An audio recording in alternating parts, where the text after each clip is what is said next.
Widiawati psikolog, kemudian ayah bunda yang tidak bisa saya sebutkan satu persatu, kurang lebih sudah ada 15 ya Bu Isin ya, 15 yang hadir kurang lebih ya.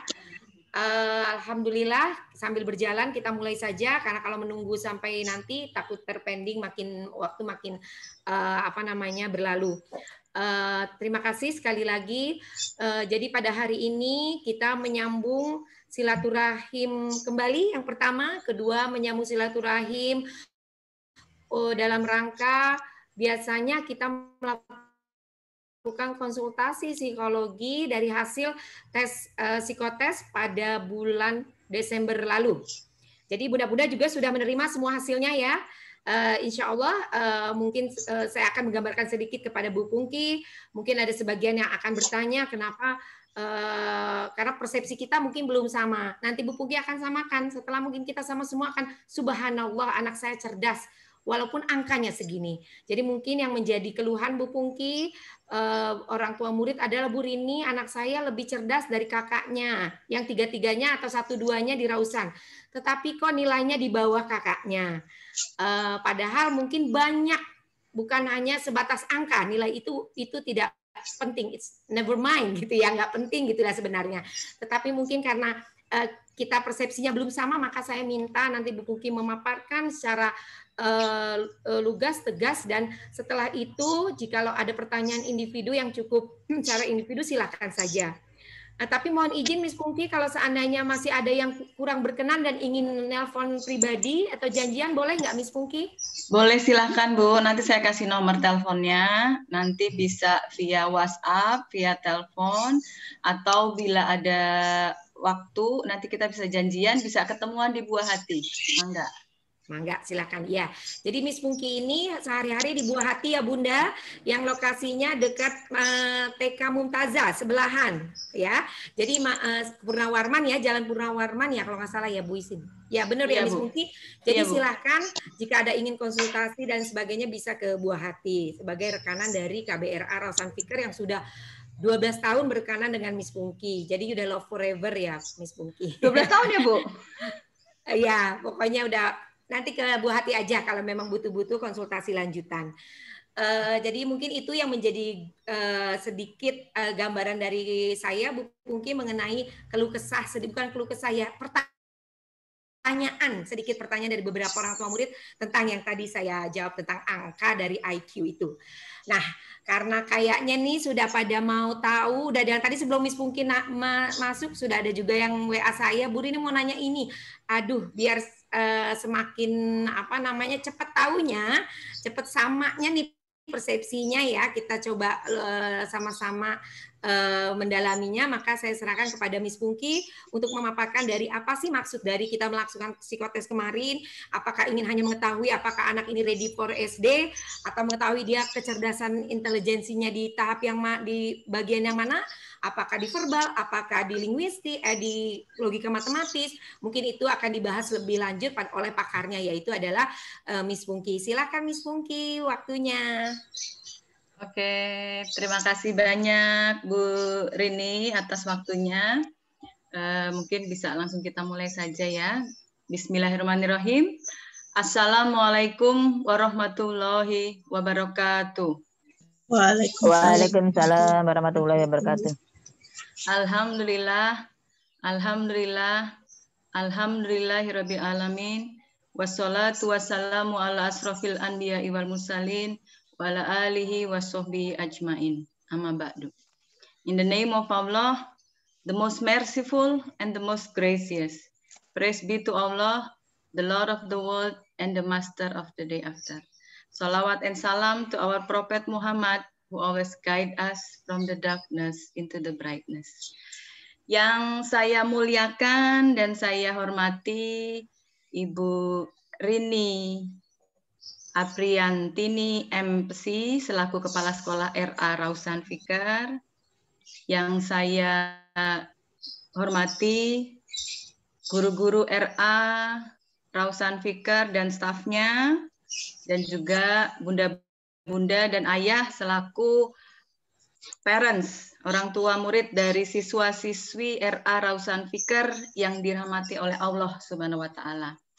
Hari ini saya sangat berbahagia sekali, meskipun pandemi ya Bun, kita nggak bisa konsultasi secara individual, kita bisa konsultasi secara virtual. Insya Allah tidak mengurangi maknanya, insya Allah apa yang nanti akan saya sampaikan lebih kepada sharing, bukan berarti saya yang paling tahu, tapi saya akan menjelaskan tentang gambaran pelaksanaan psikotes yang kemarin kita lakukan dan tentang laporannya. Dan di sini saya sebelum memulai saya akan memperkenalkan diri. Nama saya Pungki Nahyu Widiawati.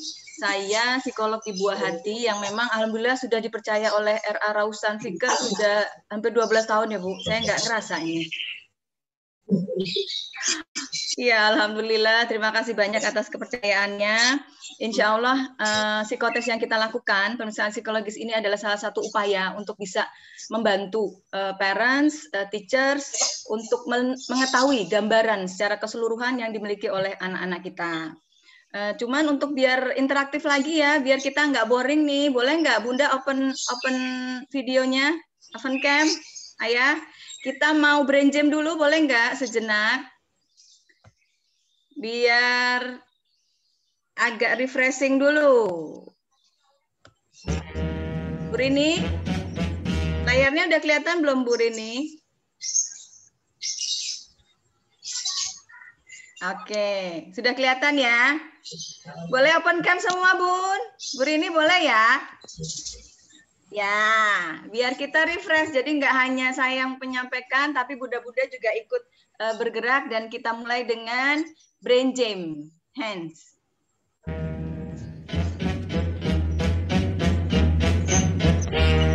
Ayo Bun, ikutin Bun. Oke, fokus ya Bun. Ini salah satu kegiatan yang bisa dilakukan di rumah sama anak-anak kita. Kira-kira Bunda bisa nggak nih? Saya juga kalau nggak fokus nggak bisa.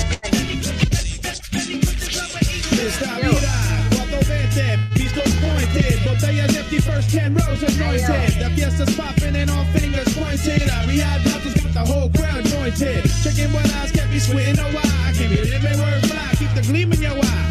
Con mucho drum roll on time, let the horn blow. Gas to the pedal like metal at a court show. The rhyme rocker with a shitload of placa. Grab the mic and freak the rhythm till there's no more bala. Stormy palabra, pero booze and ala. Let it cruise on, who goes and see la la. So do the cha-cha, who can call me Papa. What okay for action, hunt until mañana. City night, bright light and herb stash.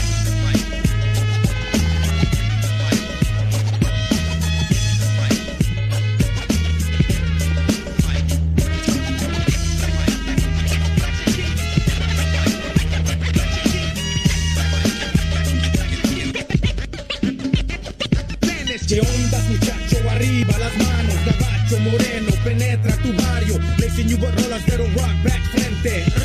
That's again, esto pa' la gente. Like chanclazos, deep like fregadazos. Still got the coke and rum and flex the then I hit you from a different angle. Lake Street, cheap shot, bird shit, straight cop. So it's plan, pistolero, guerrero, don't be afraid of that. A matter of fact, I got like 10,000 maniacs in the crowd on a very good night, but keep it light for a fraction of that. To get the fatty like that. En el aire, todos quieren baile, plus my sick Latin style, baile, trouble as they come. I can feel the drum, don't know the words, but you can hum. Berkeringat gak nih Bun?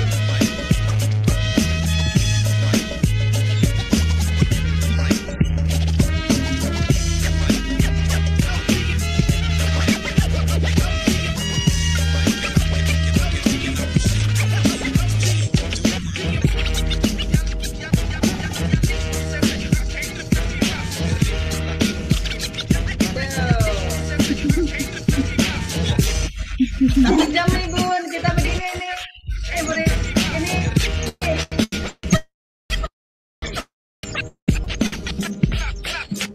Untuk konsentrasi. Hanya 5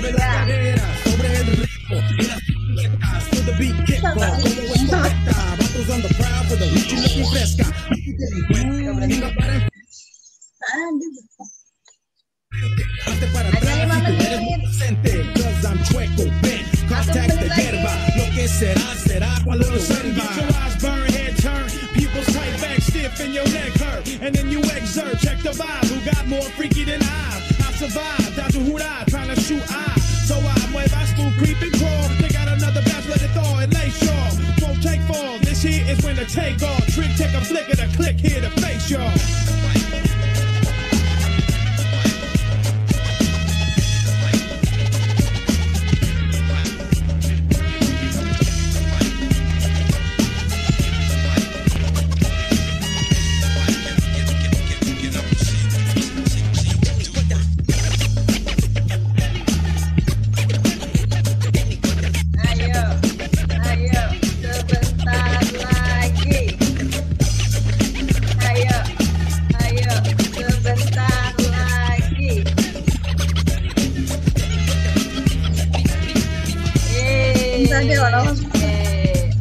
Oke, lumayan ya Bun, jarinya berkeringat ya Bun. Alhamdulillah, sebelum kita sharing, kita senam dulu, lumayan berkeringat nih jarinya. Oke, langsung saya share di sini. Insya Allah, saya akan memaparkan tentang hasil pemeriksaan psikologi yang kita lakukan kemarin. Alhamdulillah di bulan Desember ya Bun, kita sudah melakukan pemeriksaan psikologis kepada anak-anak kita. Dan hari ini saya akan menyampaikan lebih detail mengenai gambaran hasilnya dan sekaligus sharing tentang pendampingan anak usia dini di rumah oleh orang tua. Kemarin kita melakukan pemeriksaan psikologis menggunakan jasa pelayanan psikologis dari Buah Hati. Jasa pelayanan yang kita berikan itu ada 3 tahap ya Bun. Yang pertama adalah psikotes, yang kedua adalah hasil, kita sampaikan hasilnya. Yang ketiga seminar sharing hari ini. Yang keempat kita membuka konseling. Insya Allah selama 1 tahun ajaran, jadi kita kan mulai Desember ya, nanti insya Allah sampai Juni, mangga silahkan kalau mau konseling secara personal, free ya Bu Rini, free, bisa langsung ke saya, bisa via WhatsApp, telepon, atau datang ke Buah Hati. Tujuan utama dari pelaksanaan psikotes ini dan harapannya bisa sampai konseling, kita bisa sharing, adalah utamanya memberikan treatment dan pola asuh serta pengkondisian lingkungan yang tepat kepada anak-anak kita. Karena kalau psikotes ini dilakukan, target Bunda hanya untuk melihat angkanya saja, seperti tadi Bu Rini, dan tidak melakukan treatment atau pengkondisian lingkungan di sekitar anak, itu sama saja tidak bermanfaat, tidak bisa mengoptimalkan hasil dari pemeriksaan psikologis ini. Jadi harapannya nanti setelah ini Bunda bisa tanya sampai hatam betul apa yang masih tersirat, langsung tanyakan ke saya. Tapi kalau misalnya ada yang bersifat personal tentang case-case masing-masing anak, bisa secara individual konsultasi dengan saya. Dan kemarin kita melakukan pemeriksaan psikologis menggunakan alat ukur standar ya Bun. Alat ukurnya standar, saya tidak bikin alat-alat ini sendiri. Saya menggunakan alat yang memang sesuai dengan level usianya, menggunakan standar HIMSI Jaya. Saya menggunakan alat ini berarti sudah teruji validitas dan rehabilitasnya, sehingga harapannya akurat. Tapi memang tujuan dari tes ini hanya bisa memberikan gambaran, belum bisa 100%, karena masih banyak faktor yang mempengaruhinya. Ada faktor eksternal dan internal. Gitu. Kemarin kita menggunakan alat ukur yang namanya WPPSI. Alat ukur ini standar untuk mengukur kapasitas intelektual dan aspek yang lain dari usia 3 tahun sampai dengan 7 tahun. Selain WPPSI, kita juga menggunakan observasi dan interview. Jadi kemarin no wonder kita one by one ya, one by one.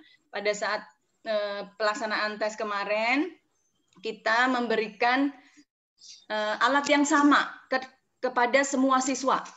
Penyampaiannya pun bentuknya sama. Ada 2 subtes. ada subtes verbal sama subtes performance. Subtes verbal itu kita menanyakan suatu pertanyaan dengan tingkat gradasi, ada yang dari paling mudah sampai dengan paling sulit, anak-anak menjawab. Yang kedua, tes performance, subtes performance itu anak-anak kita minta untuk mengerjakan tugas. Ada yang pakai block design, ada yang maze, ada yang menggambar, ada yang pakai puzzle animals puzzle. Dari dua subtes itu, harapannya kita bisa melihat selama perkembangan anak ini dari lahir sampai usianya saat ini, daya serapnya seperti apa. Setelah kita compile semua hasil yang dikerjakan oleh si anak, akhirnya kita kondisikan ke norma sesuai dengan anak seusianya. Dibandingkan anak seusianya, apakah perkembangannya sama dengan anak seusianya, di atas anak-anak seusianya, atau itu penjelasan sedikit mengenai alat ukur dan pelaksanaan tesnya. Dan yang saya sampaikan tadi banyak faktor yang mempengaruhi, yaitu ada faktor eksternal dan internal. Kalau faktor eksternal, kita sudah antisipasi untuk testernya, memang orang-orang yang kompeten di bidangnya, mereka sudah kerjasama dengan saya lebih dari 10 tahun, dan mereka biasa menghandle anak-anak usia dini, dan mereka berusaha untuk menyampaikan alatnya sesuai dengan standarnya. Jadi mereka sudah familiar. Lalu untuk alat ukurnya sudah standar, validitas dan stabilitasnya sudah terukur, dan faktor eksternal yang lain, lingkungan, mungkin karena lingkungannya di sekolah, anak-anak udah familiar sudah biasa di lingkungan sekolah. Cuman memang karena pengetesnya adalah orang-orang baru yang mereka baru ketemu, jadi ada beberapa anak yang membutuhkan waktu untuk beradaptasi dengan orang baru, ada yang cepat gitu. Dari situ pun kita bisa melihat, mengobservasi, bisa menunjukkan kemampuan interaksi sosial si anak itu dan kemandiriannya gitu. Ada anak yang sekali ditanya langsung jawab, ada anak yang ditanya sekali dia tidak menjawab, tapi kita gali, kita inquiry, kita gali lagi dengan tidak memberikan jawaban, kita gali beberapa kali sampai anak ini kita tahu dia bisa menjawab atau tidak. Kalau memang tidak tahu jawabannya, kita next ke step berikutnya. Itu tadi faktor eksternal yang mempengaruhi. Untuk faktor internal sendiri, dari diri anak itu secara fisik dan psikis seperti apa gitu. Apakah kondisi anak ini pada saat tes kemarin sedang sakit? Apakah anak ini sedang nggak mood, lagi bete di rumah, atau lagi dimarahin di rumah, atau lagi dianya nggak nyaman, atau bangun tidur, ketiduran paginya, terus begitu ini bangun-bangun, itu juga sangat mempengaruhi gitu.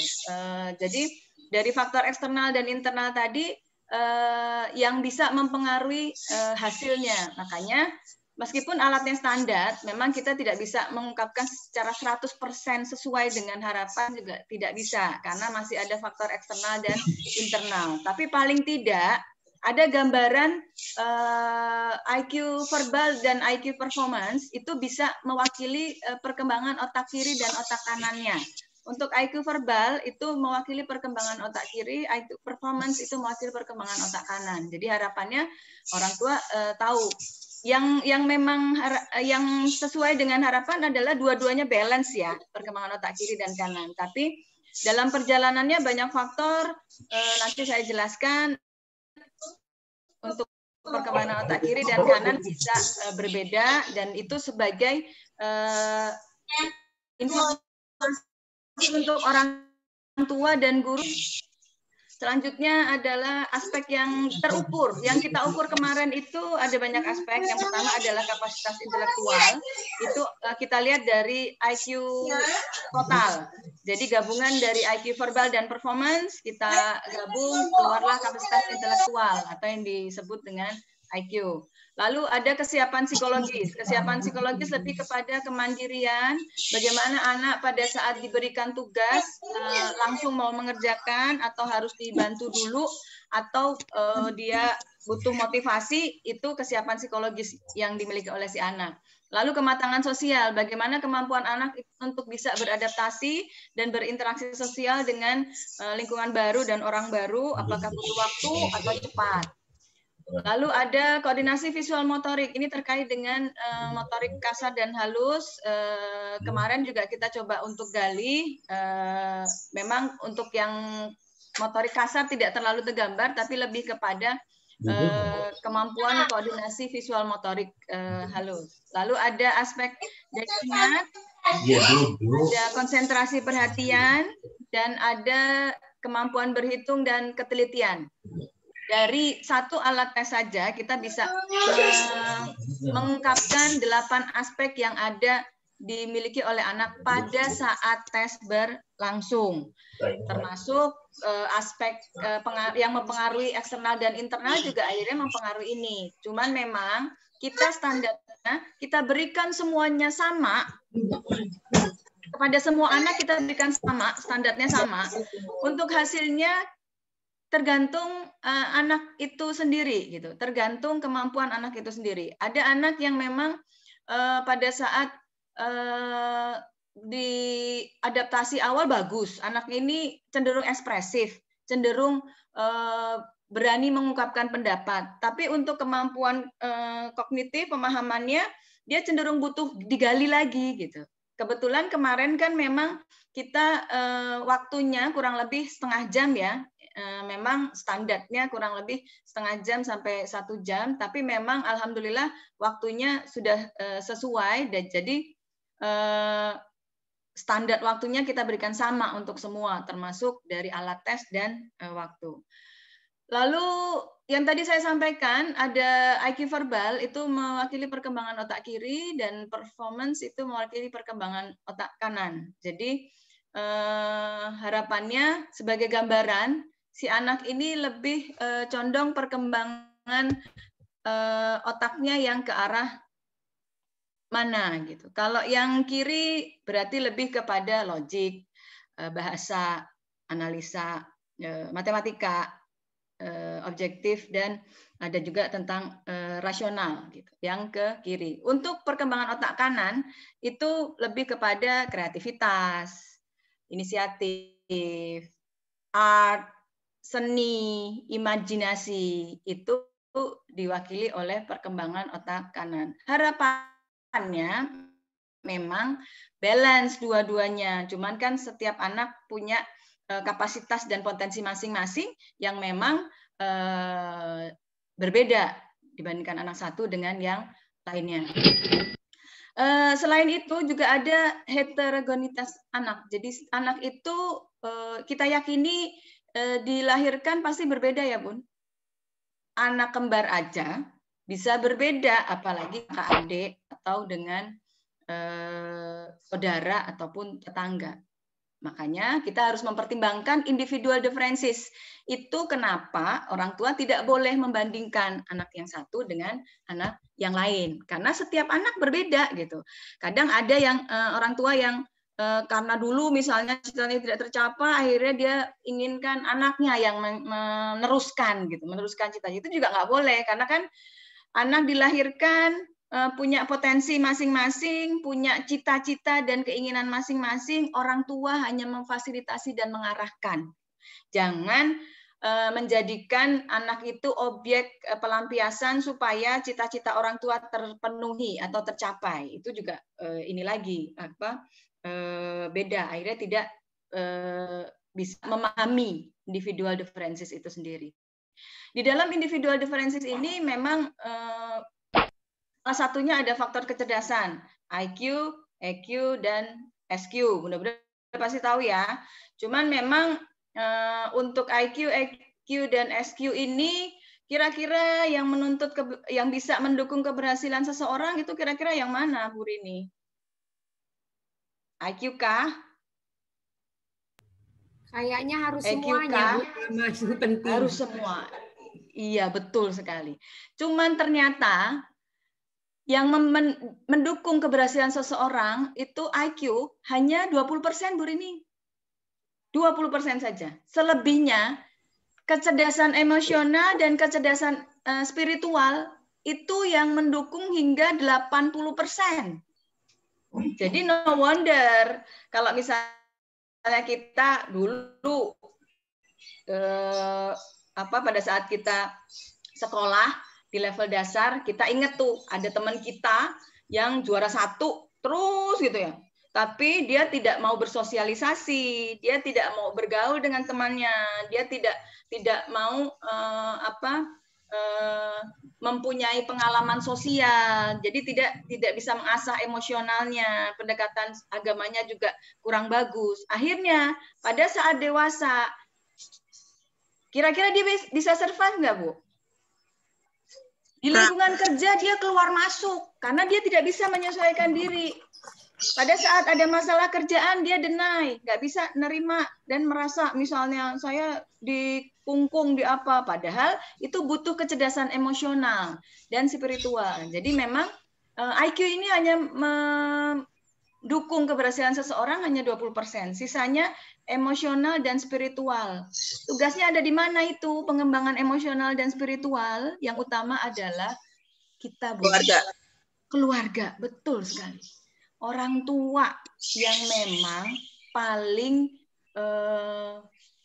paling utama punya beban untuk bisa memaksimalkan perkembangan emosional dan spiritual yang dimiliki oleh anak.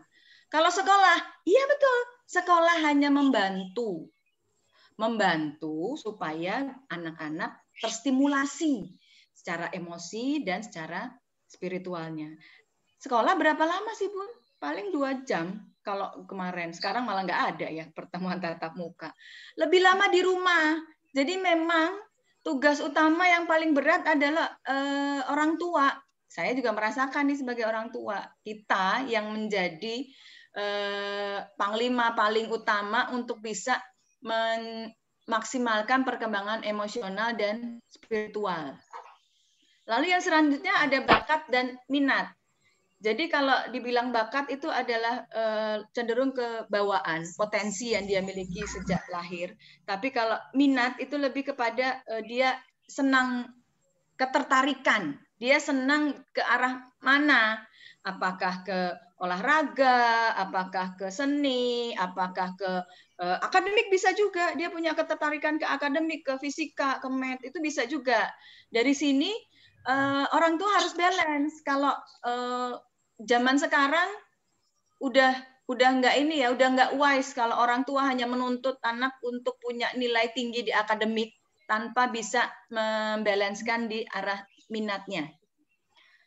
Kalau bisa balance dua-duanya, contohnya banyak. Misalnya ada seorang dokter yang menjadi pelukis, seorang direktur yang menjadi penyanyi, seorang pengusaha yang berhasil, tapi dia bisa menjadi olahragawan atau apa. Itu akhirnya balance antara bakat yang dimiliki selain kemampuan akademik juga ke arah minatnya. Jadi harapannya orang tua jangan selalu menuntut yang kognitif, tapi di aspek yang lain ke arah keterampilan, minat, sehingga anak ini bisa terstimulasi dari semua aspek perkembangan.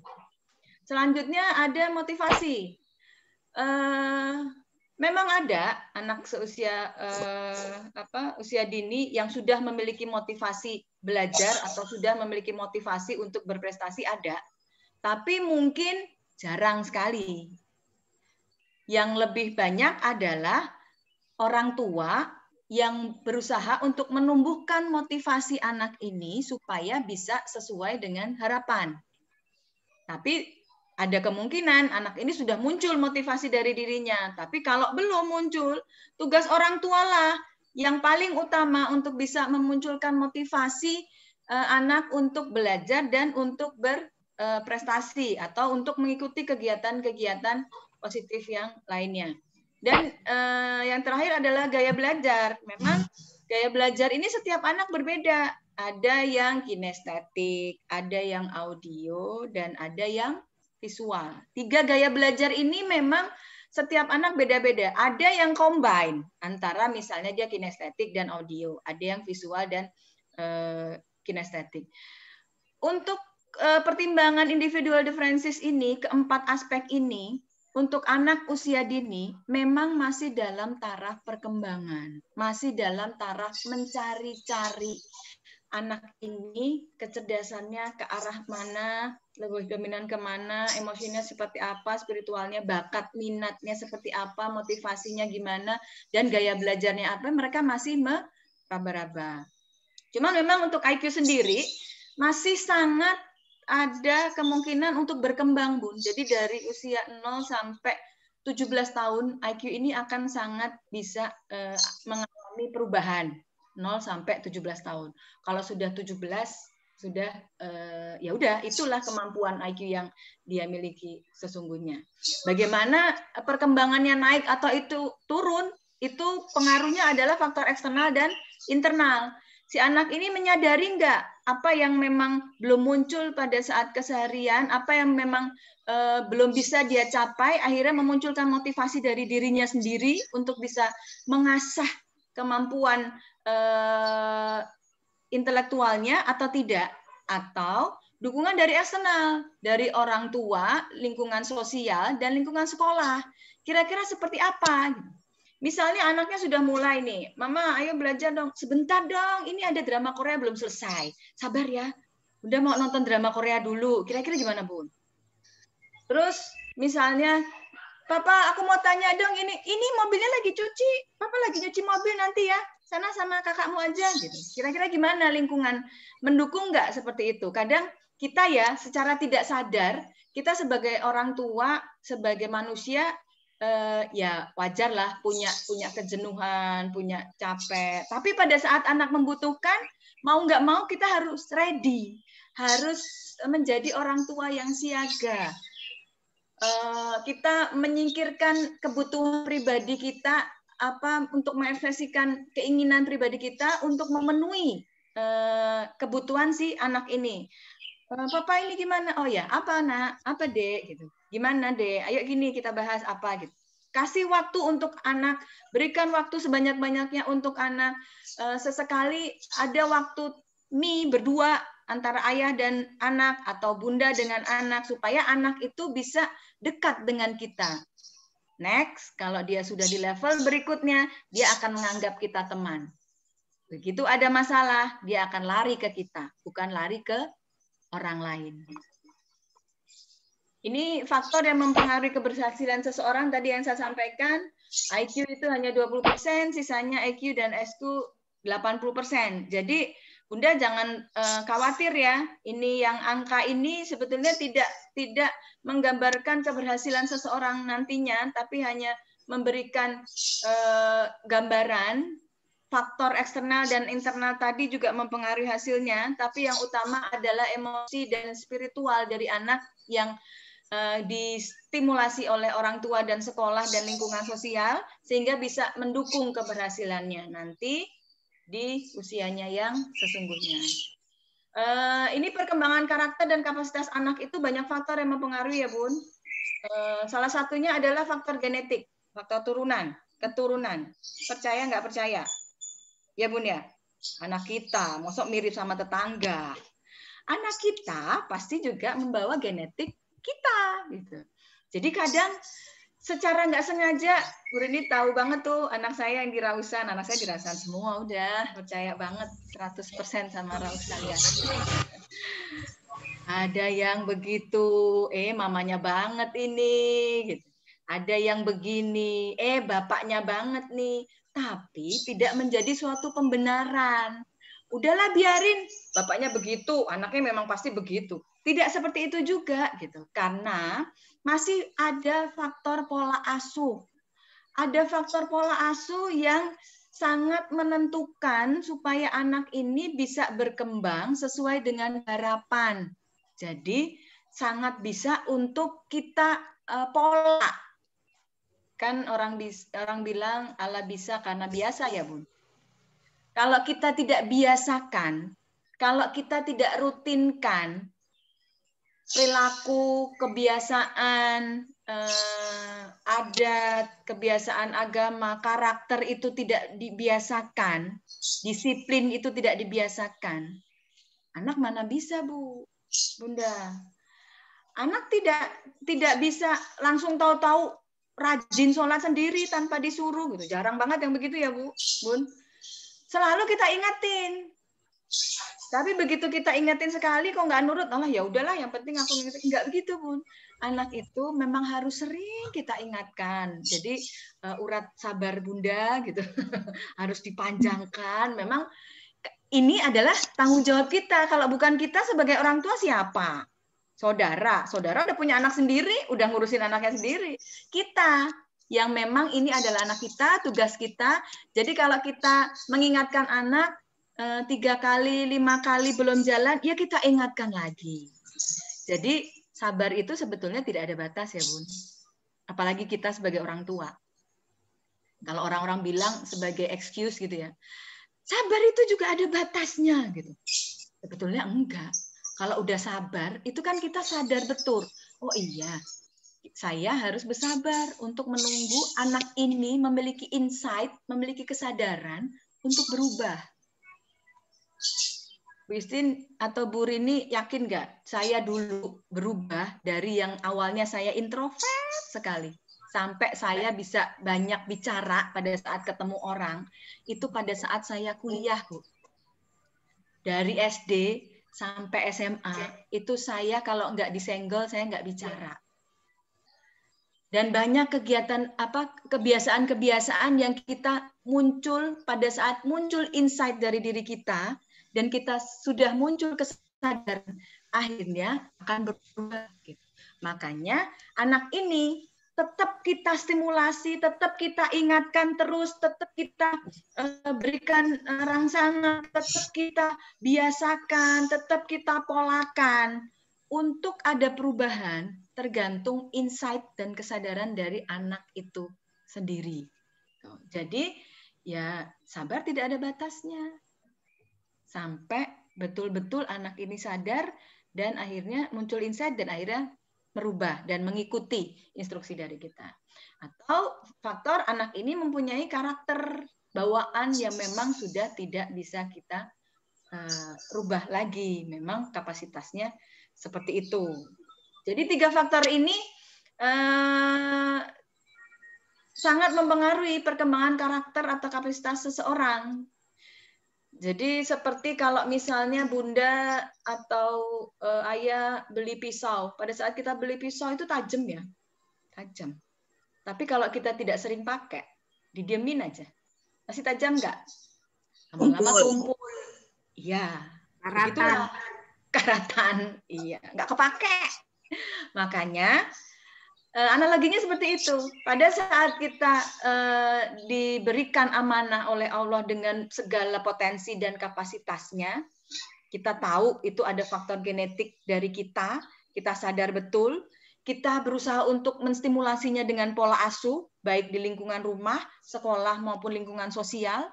Dan kita kalau sudah berusaha semaksimal mungkin, kita sadar, oh memang anak ini sudah karakter bawaannya seperti itu. Tidak bisa kita paksakan untuk yang sesuai dengan harapan kita. Itu tadi mengenai perkembangan karakter. Dan ini saya sampaikan juga banyak ilmuwan yang membahas tentang perkembangan anak ya. Kalau saya mengcompile, ada 3 tahap dalam perkembangan anak bukan usia dini ya, dalam perkembangan anak. 7 tahun yang pertama adalah 0 sampai 7, Bun. Saatnya anak itu untuk bermain. Kenapa? Karena masa ini memang anak-anak masih pada tahap perkembangan konkret yang memang dia akan bisa menyerap materinya melalui dan menggunakan media real, menggunakan objek real gitu, baru dia bisa menyerap materi yang diberikan. Dan di usia ini pasti Bunda sama Ayah sama Bu Rini pasti sudah paham betul. Ini adalah usia golden age, di mana di usia ini perkembangan semua aspek yang saya sampaikan dari IQ, EQ, dan EQ itu berkembang sebanyak 80%. Kebalikan dengan yang tadi, tapi di usia golden age ini perkembangannya hingga 80%. Jadi kenapa di usia golden age ini pendekatan multiple intelligence, pendekatan individual differences itu sangat tepat diberikan dari anak usia dini. Kalau di perkembangan usia dini, di RA dan TK, ada 6 aspek ya Bu Rini ya, yang memang mencakup 6 aspek perkembangan. Yang pertama ada nilai agama dan moral, ada fisik dan motorik, kemudian ada bahasa, kemudian ada kognitif, kemudian ada apa lagi Bu? Seni. Seni. Satu lagi apa Bu? Saya kelewat Bu. Sosial kayaknya. Oh iya, sosial emosi. Sosial emosi.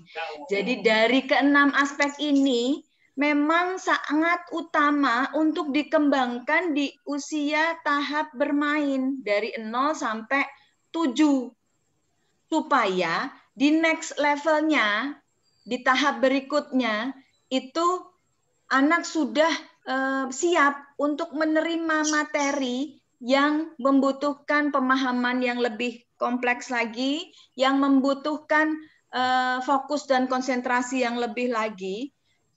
Dari ke-6 aspek ini sudah berkembang dengan baik. Hafiz, ambilin casan. Kenapa pemerintah mencanangkan di usia 7 tahun memang saatnya dia masuk SD? Ya karena ini. Di usia 7 tahun memang sudah secara general, secara standar, secara umum, anak-anak itu sudah settle, sudah siap menerima materi di level wajib belajar. Jadi dari usia 7 sampai 14 tahun, SD sampai SMP. Begitu golden age-nya tadi diberikan stimulasi yang maksimal, dia sudah ready. Begitu di next level, di usia 7 tahun mereka sudah siap. Saat ini adalah saat yang paling tepat untuk mendidik anak dengan segala konsekuensi dan rangsangan. Konsekuensi itu yang konsekuensi dan rangsangan itu orang bilang reward dan punishment gitu ya. Cuman memang tidak ke arah yang fisik, tapi lebih ke arah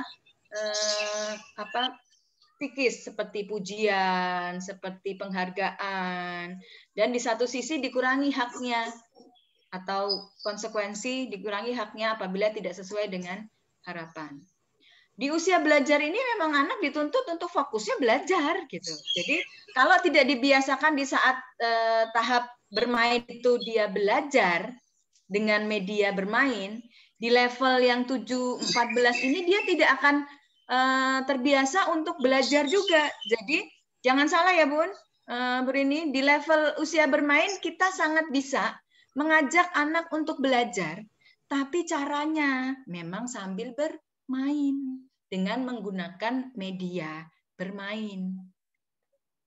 Supaya si anak ini juga tahu memang saatnya belajar ya kita belajar meskipun sambil bermain. Begitu di next level yang tahap belajar, dia akan sudah terbiasa dengan jam belajar, dengan jadwal belajar tuh dia akan sudah biasa karena sudah diterapkan di tahap sebelumnya. Cuman memang di tahap bermain, kalau misalnya ayo kita waktunya belajar. Belajarnya apa sih? Belajar Lego, belajar pakai balok, belajar main sepeda, gitu. Ada timingnya. Kalau sudah dibiasakan seperti itu, di next level dia sudah akan terbiasa dengan sendirinya. Terus di level tahap 7 yang ketiga adalah 14-21, ini saatnya kita menjadi teman bagi mereka. Malah cenderung di usia awal 14, di level tahap yang kedua, di belajar yang akhir, itu anak-anak udah lari ke sosial. Ya nggak Bu? Mereka udah lebih percaya sama temennya, lebih pengen main sama temennya, diajak bundanya atau ayahnya yang biasa sering jalan-jalan, enggak, aku mau main sama temanku aja gitu. Enggak, aku mau sekarang, kalau sekarang sih zamannya zaman tab sama ini ya, sosmed ya. Aku mau FF aja sama temennya, aku mau, aduh susah juga ya. Aku mau mabar sama teman gitu-gitu.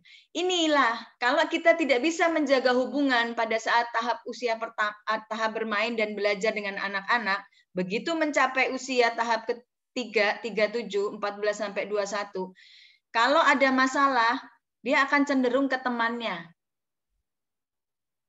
Kalau kita tidak bisa menjaga hubungan baik dengan anak. Jadi harapannya, kalau kita bisa menjaga hubungan baik dengan si anak, akhirnya di level nanti dia membutuhkan teman, kita sudah menjadi teman buat dia. Kalau ada masalah, dia akan larinya ke kita, bukan ke orang lain. Tapi biasanya anak usia segini tuh merasa temannya itu paling benar. Orang luar tuh paling benar. Padahal dia nggak tahu penguasaan materi si orang lain atau temannya yang memberikan informasi ke dia itu seperti apa, sejauh apa, dan ada niat apa di baliknya, kan dia tidak tahu. Gitu. Kalau kita sebagai teman buat anak kita, pastinya lah kita ingin yang terbaik buat anak. Pastinya kita memberikan informasi yang paling tepat untuk anak kita. Gitu. Cuman asal tidak membawa misi supaya anak kita bisa mencapai cita-cita kita yang dulu tidak tercapai. Gitu. Jangan seperti itu, karena anak ini sudah punya dunianya sendiri, sudah punya potensi dan keinginan dan cita-citanya sendiri. Kita sebagai orang tua hanya memfasilitasi dan menstimulasinya gitu supaya bisa berkembang. Lalu yang berikutnya adalah faktor yang mempengaruhi anak untuk berkembang secara maksimal. Tadi sudah saya sampaikan, faktor internal, motivasi, kesadaran, dan potensi dari dirinya sendiri. Lalu dari eksternal itu dorongan dari lingkungan, orang tua, sekolah, dan lingkungan sekitar. Kalau eksternal ini dipantau di lingkungan sekitar anak ya Bu. Untuk zaman sekarang kita memang perlu worry, apalagi di masa pandemi ini ya, anak kurang mendapatkan stimulasi dari lingkungan sekitar. Harapannya kita sebagai orang tua bisa memberikan pengalaman-pengalaman lingkungan sosial meskipun mereka tidak secara langsung, itu kita bisa berikan lewat nonton video bareng. Ini loh kalau nanti sudah besar, sudah kita sekolah, sudah di level SD, nanti ada teman yang kayak gini, kamu harus begini. Kira-kira gimana ya kalau ada kasus masalah temannya yang kayak gini, kamu harus bagaimana? Diskusi dengan si anak supaya anak juga punya bayangan untuk terjun ke lingkungan sosial itu seperti apa. Karena saat ini kita tidak bisa memberikan pengalaman sosial itu ke anak. Karena memang masa pandemi ya. Lalu untuk anak usia bermain yang tadi ya, tahap pertama dan kedua, itu memang pendampingan orang tua merupakan faktor yang paling dibutuhkan oleh anak. Jadi kita sebagai orang tua harus betul-betul mendampingi anak, tapi tidak yang mendominasi, tidak yang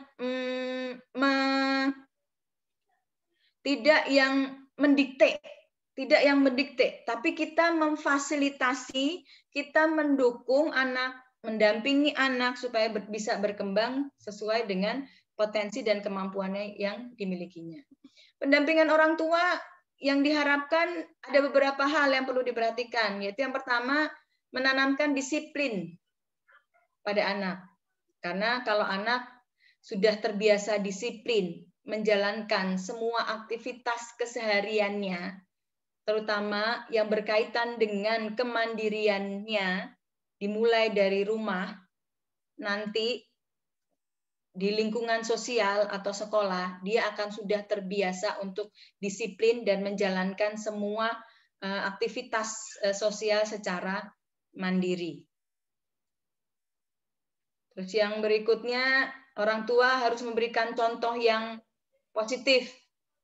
Kita manusia juga sih ya Bu, Bunda, Ayah, kadang kita juga melakukan sesuatu yang kurang pas, tapi kalau di depan anak harapannya kita bisa memberikan contoh yang positif, atau begitu kita khilaf ya kita sampaikan kenapa tadi Bunda lakukan atau kenapa tadi sempat itu dilakukan, diklarifikasi, dan bisa jadi kita juga harus minta maaf juga nggak apa-apa.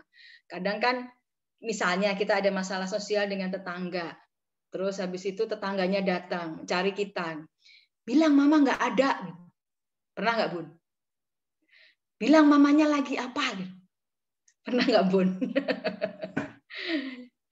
Secara nggak langsung kita memberikan contoh untuk tidak jujur dan tidak berkata benar kepada orang lain gitu, nutup-nutupin gitu. Padahal itu sepele ya, tapi dilihat anak itu contoh.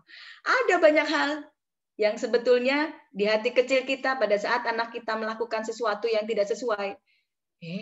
Ternyata dia niru aku tuh kemarin gitu kan. Pasti ada.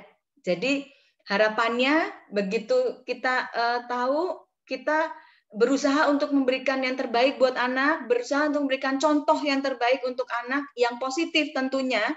Tapi kalau misalnya itu kita lakukan, bisa konsisten kita lakukan, pasti ke kita sendiri akan bagus, gitu. Akan terinternalisasi ke diri kita menjadi pribadi yang lebih baik, pastinya.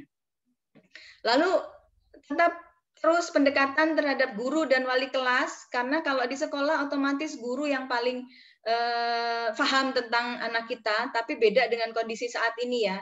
Ini mungkin hikmahnya ada masa pandemi untuk semua bidang usaha, lingkungan, dan terutama pendidikan ya. Ini hikmahnya untuk kita sebagai orang tua.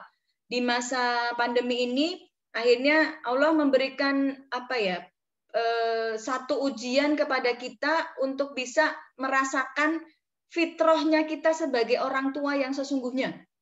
Mendampingin anak dalam memberikan pendidikan itu di rumah, di sebelah kita pantau. Nggak gampang ya Bun? Ya. Karena saya juga ngalamin gitu. Si anak ini biasanya lebih nurut sama gurunya dibandingkan sama mamanya. Kalau kita tidak bisa mengkondisikan anak ini, akan lebih sulit lagi. Untuk itu, memang harus ada tarik ulur supaya kita tidak yang terlalu stres menjalaninya dan akhirnya anak juga tidak terdampak gitu. Akhirnya begitu kita stres, ini gimana sih nggak ngerti-ngerti, ini gimana sih tugasnya terlalu banyak, akhirnya si anak yang kena semprot atau kena efek dari kita yang kurang bisa memfasilitasi anak dalam belajar di rumah. Lalu kita harus mengenal teman dan lingkungan sosial anak kita. Jangan sampai, ya memang ini saatnya dia untuk berteman, biarin aja, dah lepas aja. Tidak seperti itu juga. Untuk usia bermain dan usia belajar, sangat baik untuk kita mengenal teman anak kita dan lingkungan sosial anak kita. Supaya kita juga tahu sejauh mana sih lingkungan itu mempengaruhi dia dan hal-hal apa yang memang perlu kita antisipasi, kita kuatkan dari diri anak kita. Kalau kita mengintervensi anak orang lain kan nggak mungkin. Karena dia sudah punya orang tua sendiri, pasti dia punya pola sendiri. Tapi kita, yang paling tepat adalah kita mengintervensi anak kita supaya bisa defense, supaya bisa menjadi pribadi yang kuat dan mandiri untuk siap di lingkungan sosial. Kalau yang positif dia terima, kalau yang negatif dia tidak ikut-ikutan. Lalu mengenali cara belajar anak, karena yang seperti saya sampaikan tadi, cara gaya belajar anak kan masih yang dalam taraf perkembangan, masih mencari-cari. Untuk itu kita sebagai orang tua kita lihat, oh ternyata dia kalau pakai audio dia lebih cepat menyerap, lebih cepat paham. Otomatis kita sampaikan lewat audio, tapi yang lain pun tetap kita sampaikan, tapi intensitasnya lewat audio lebih banyak. Atau begitu juga yang lain. Begitu juga dengan gaya belajar yang lain. Itu gaya belajar, dan kemudian yang terakhir adalah mendampingi anak bermain dan belajar di rumah. Pastinya itu kita lakukan ya. Tapi kalau mendampingi anak bermain dan belajar di rumah yang ada kualitasnya dan tidak ada kualitas itu kan beda ya Bu.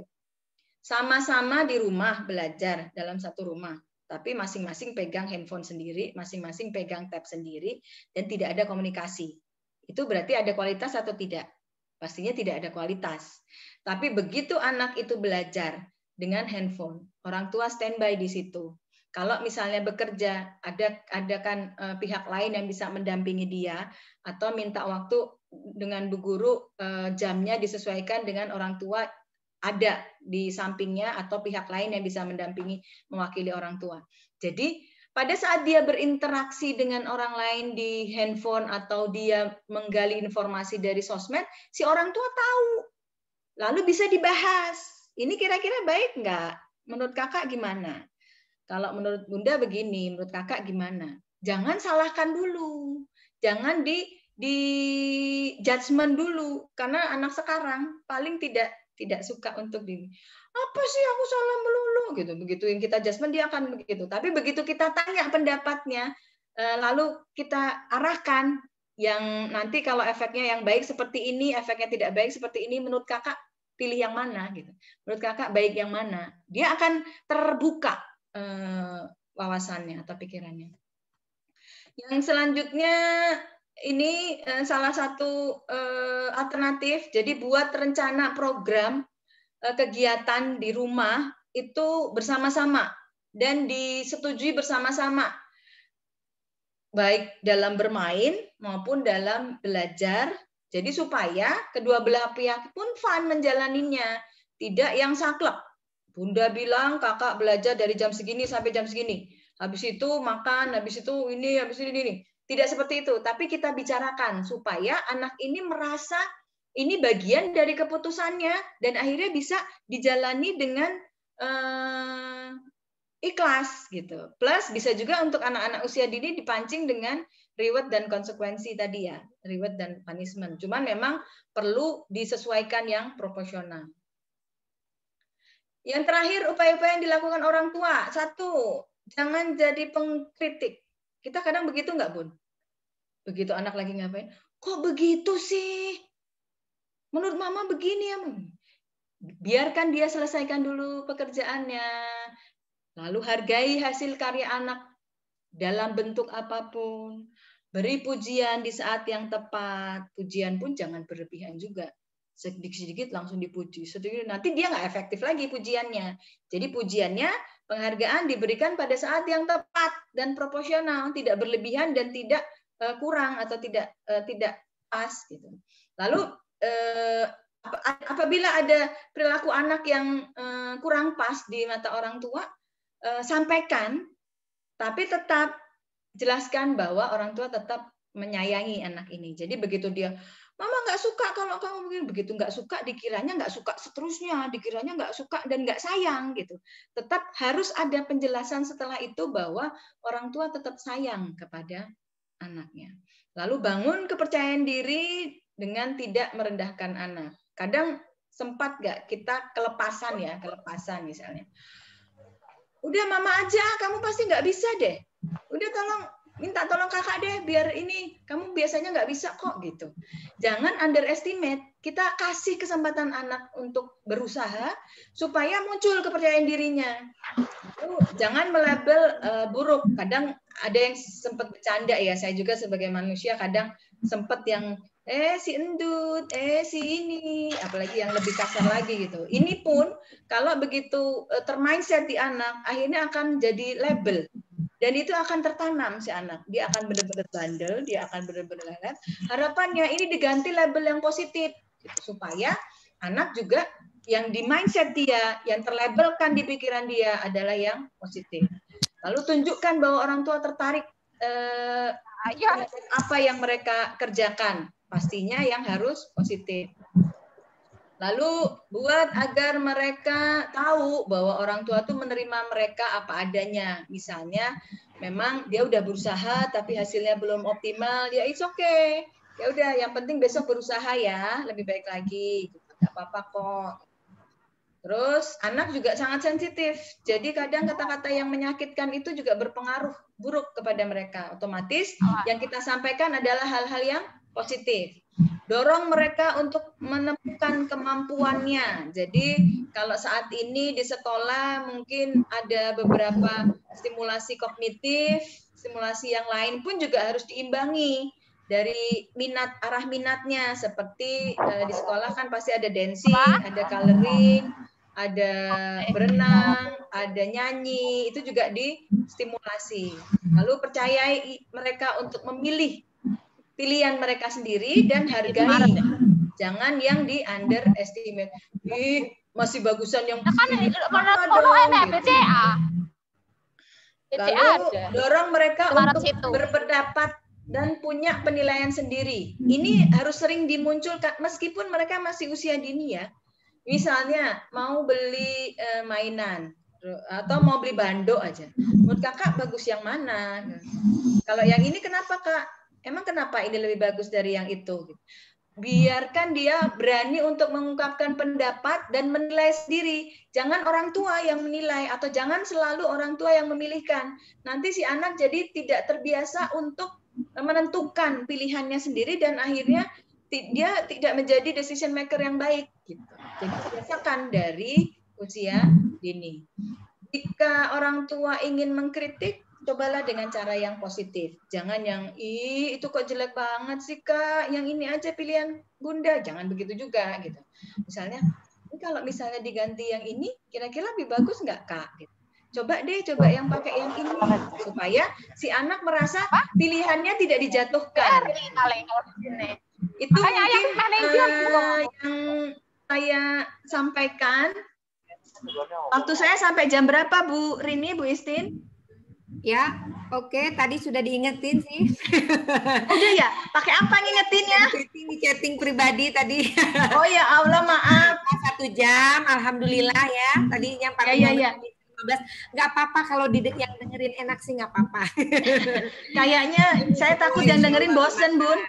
Jadi itu saja mungkin pemaparan saya. Lebih kurangnya kalau misalnya nanti ada kendala yang terkait dengan hasil secara individual, nanti bisa kontak saya dan saya bisa cross check dengan hasilnya langsung gitu. Jadi nanti hasil kasarnya ini nanti bisa saya bawa dan nanti bisa konseling secara individual gitu. Kalau misalnya ada hal-hal yang secara individu ingin dibicarakan atau ingin disampaikan. Dan ini nomor telepon saya.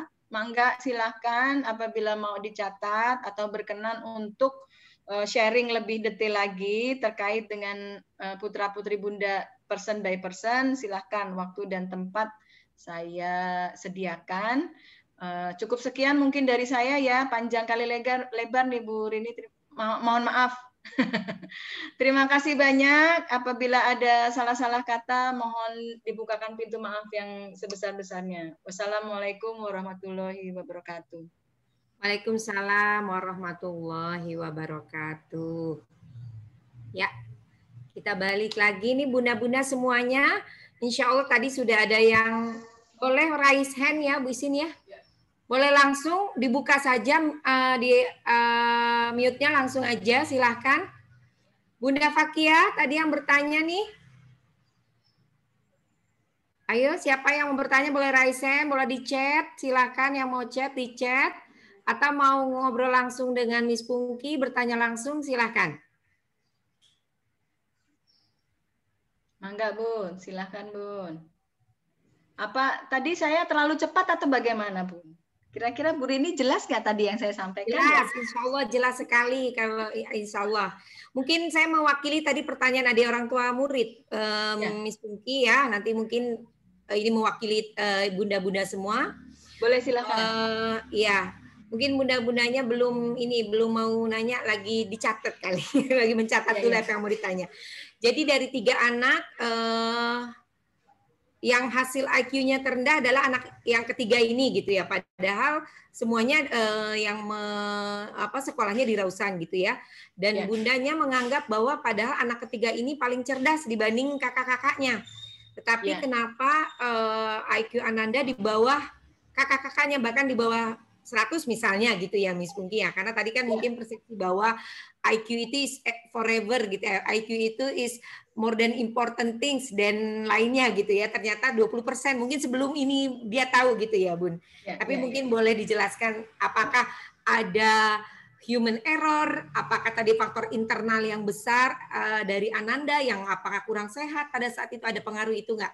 Apakah kalau berpengaruh apakah sangat terlalu signifikan atau hanya sedikit saja pengaruhnya? Mungkin itu Miss Pungki, silakan. Ya. Oke, siap. Terima kasih Bu Rini mewakili parents yang tadi ada pertanyaan. Ini pertanyaan memang muncul di setiap saya melakukan sosialisasi, Bu. Jadi di awal memang ada persepsi dari orang tua bahwa IQ itu sama dengan hasil belajar anak ya. Jadi IQ itu adalah potensi kemampuan intelektual yang dibawa oleh anak sejak lahir itu berbeda dengan hasil belajar. Jadi berbeda dengan nilai prestasi belajar. Kalau nilai prestasi belajar itu kan otomatis sama seperti nilai rapot sebelum dia dapatnya setelah dia belajar dulu, baru dia mengerjakan tes dan itu adalah nilai hasil belajar. Tapi kalau IQ tidak, gitu. Kalau IQ tidak usah belajar. Tidak usah belajar karena memang alat ini sudah standar, sudah sedemikian rupa diukur dan disampaikan untuk bisa mengungkapkan kapasitas intelektual anak yang dia miliki saat ini. Tapi memang banyak faktor tadi yang mempengaruhi ya, banyak faktor yang mempengaruhi. Cuman maksud saya belum tentu anak yang memiliki IQ di bawah 100, ini pun di bawah 100 masuknya tetap average, Bun. Jadi range-nya adalah 91 hingga 110 itu masuk kategori average. Average it means si anak itu perkembangannya sesuai dengan level anak seusianya. Jadi bukan berarti dia ada masalah atau bukan berarti dia di bawah. Dia rata-rata. Dia perkembangannya sesuai atau sama seperti anak seusianya. Begitu dia dilihat angkanya di bawah 100 udah yang underestimate. Ini sampai di bawah 100 gimana sih? Belum tentu dia nggak bisa juara 1 juga, Bun. Anak yang average, malah kemarin itu ada case ya, average bawah yang minim batasnya masuk di batas bawah 91 itu dia juga bisa menunjukkan hasil belajar yang baik gitu. Jadi bedakan antara IQ dan hasil belajar gitu. Karena IQ ini sebetulnya masih dalam taraf perkembangan sampai dengan usia 17 tahun itu akan sangat bisa ada fluktuatif naik dan turun tergantung faktor eksternal dan internal tadi gitu.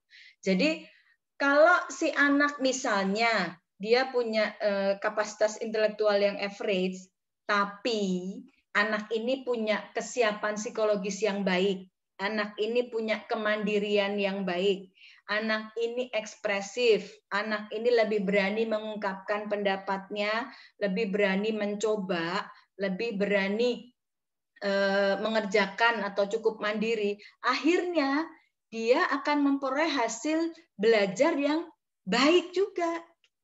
Tapi sebaliknya, ada juga anak yang punya IQ di atas rata-rata, tapi kalau kesiapan psikologisnya kurang, muncul, kemandiriannya kurang baik, dia takut mengungkapkan pendapatnya, dia malu-malu. Bisa jadi dia tidak muncul di nilai akademiknya.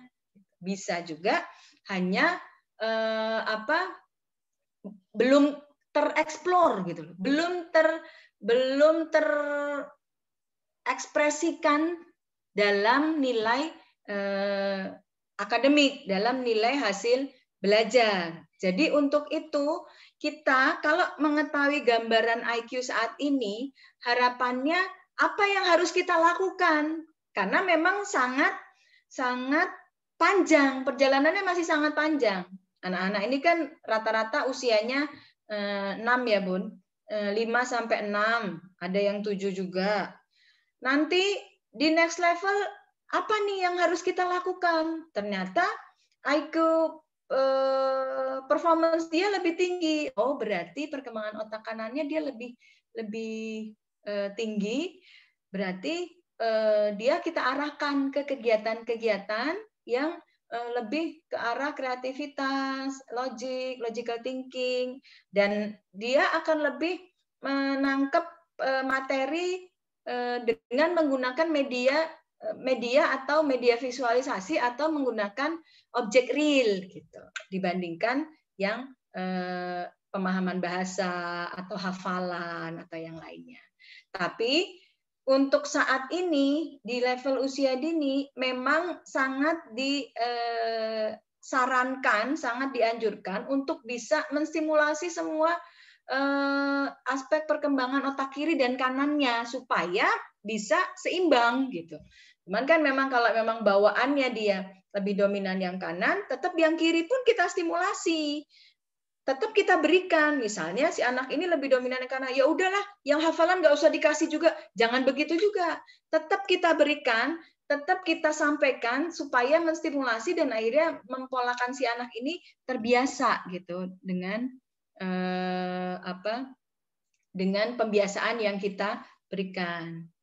Ini ada pertanyaan juga Bu Rini. Apakah Assalamualaikum Miss, dari Bunda Alisa.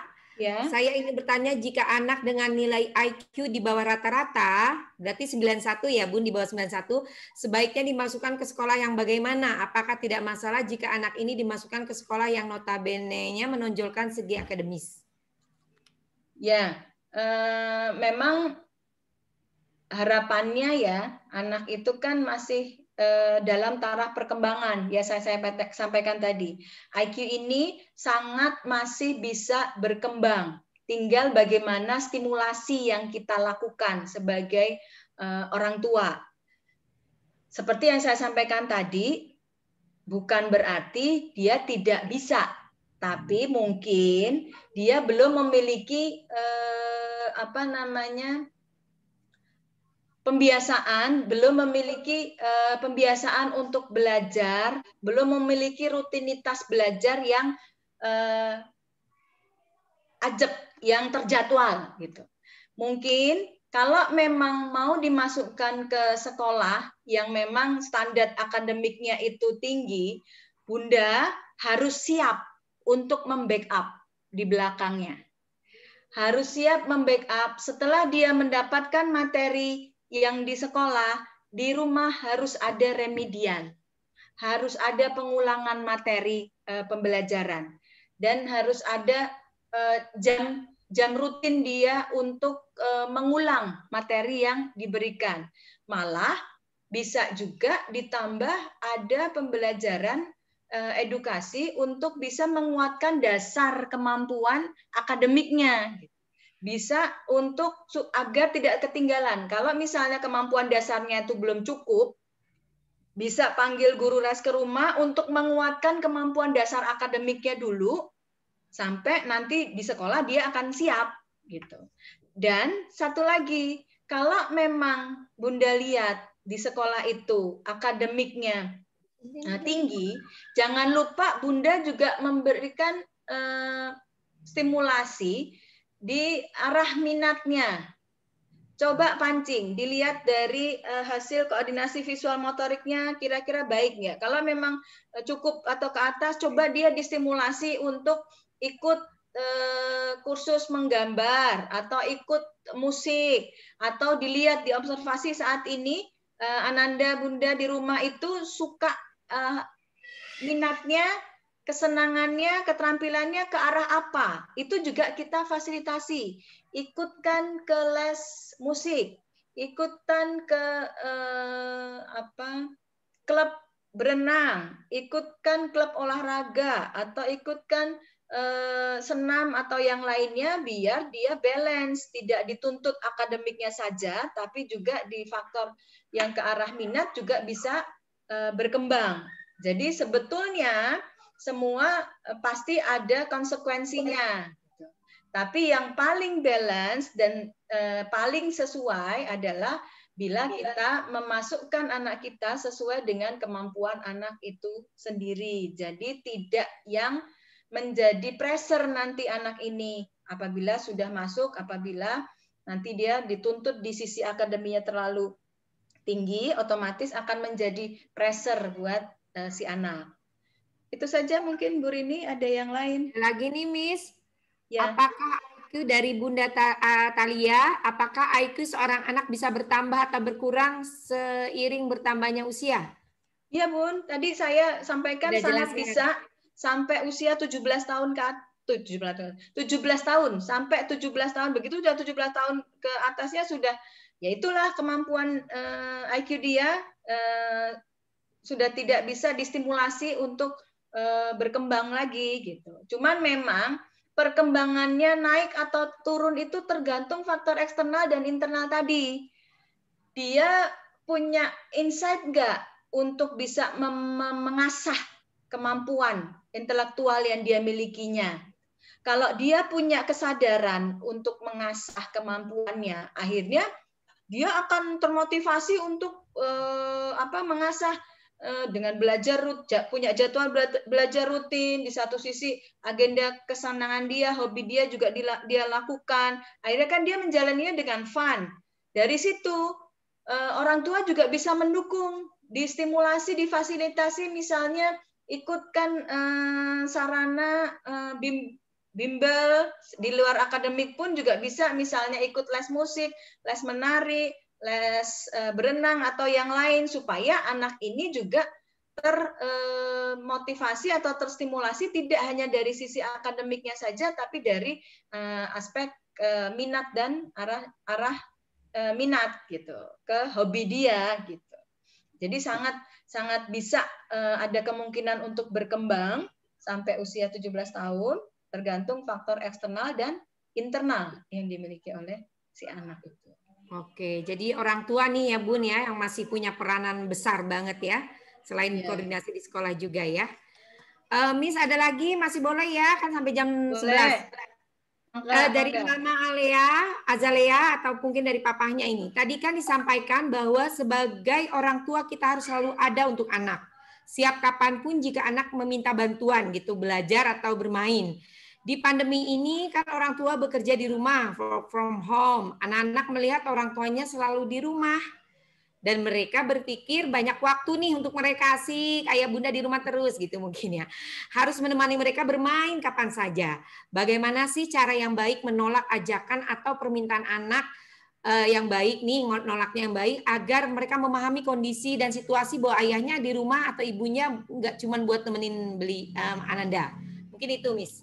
Ya, kondisi ini pasti dihadapin oleh rata-rata bunda sama ayah yang bekerja ya. Pada saat ini kan mau nggak mau kita standby di rumah. Kalau misalnya work from home, alhamdulillah berarti kan kita ada di dekat dengan anak.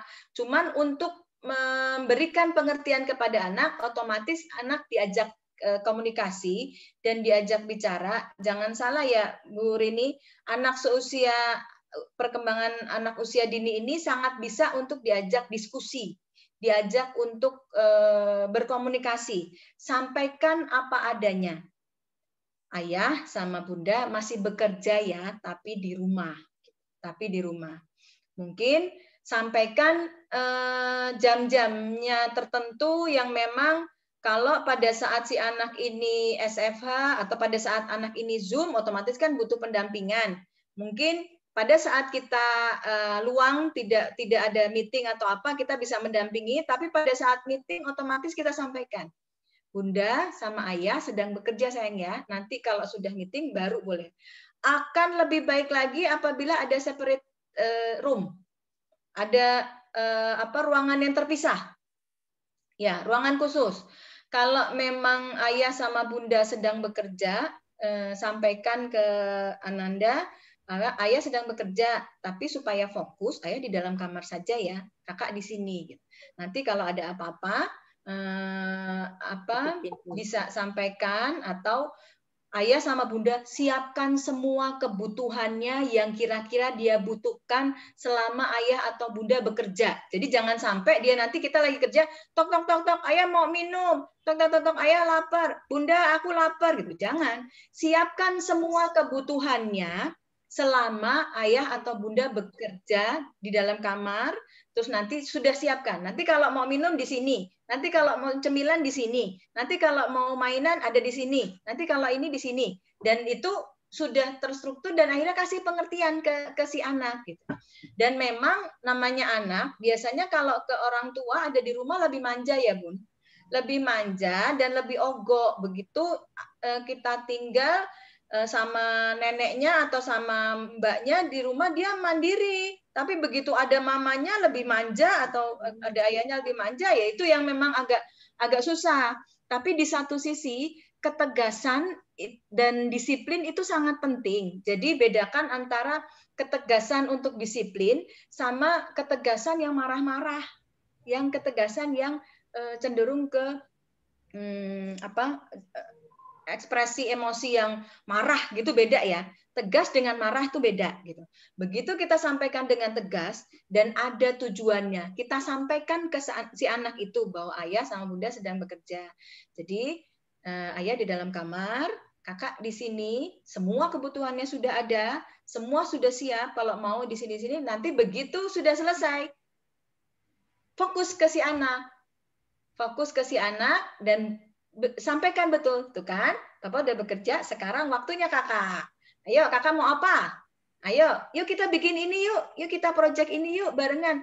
Full attention-nya pada saat itu. Tapi begitu pada saat ayahnya atau bundanya bekerja, dia nangis pun jangan langsung diturutin gitu. Jadi jangan terlalu takut anak untuk menangis kalau memang tidak di kondisi sakit atau dia terluka. Jadi kadang anak itu ada yang nangis hanya sebagai senjata.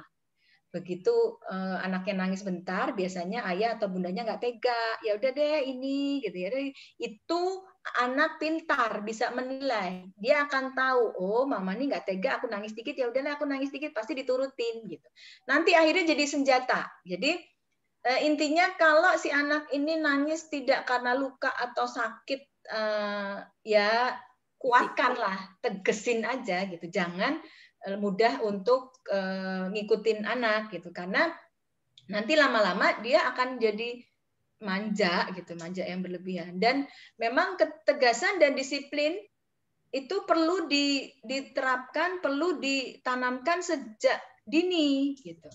Karena apa? Supaya dia nanti siap di kehidupannya nanti yang sesungguhnya. Kalau sudah tidak ada kita, bapak atau ibunya, dia ini udah ready. Jadi tugas orang tua sesungguhnya adalah, esensi tugas orang tua yang sesungguhnya adalah menyiapkan anak di kehidupan dia yang sesungguhnya nanti sendiri. Kalau sudah tidak ada kita. Jadi bagaimana caranya? Ya kita siapkan dari sekarang. Dia harus mandiri, segala kebutuhannya yang berkaitan dengan dirinya sendiri, harapannya dia bisa melakukan sendiri. Misalnya apa? Bangun sendiri, beresin kasurnya sendiri, pakai baju sendiri, makan sendiri, minum sendiri, mandi sendiri, semua yang berkaitan dengan dirinya sendiri, harapannya dia bisa lakukan sendiri. Setelah itu sudah kelewat, lanjut ke next level, dia harus punya kepekaan, empati kepada lingkungan rumah. Oh, mama lagi masak, aku bantuin mah yuk. Dia harus punya empati. Wah, ini berantakan, mama ini aku nyapu. Mama aku nyapu ya, gitu. Diajarin hal-hal yang bisa dia lakukan, tapi memang tidak kita tuntut seperti orang dewasa lakukan ya. Jadi kalau misalnya anak nyapu masih ada sisa atau karena ya it's okay, tapi paling nggak dia udah berusaha untuk membantu kita, menunjukkan empati dia untuk membantu orang tuanya.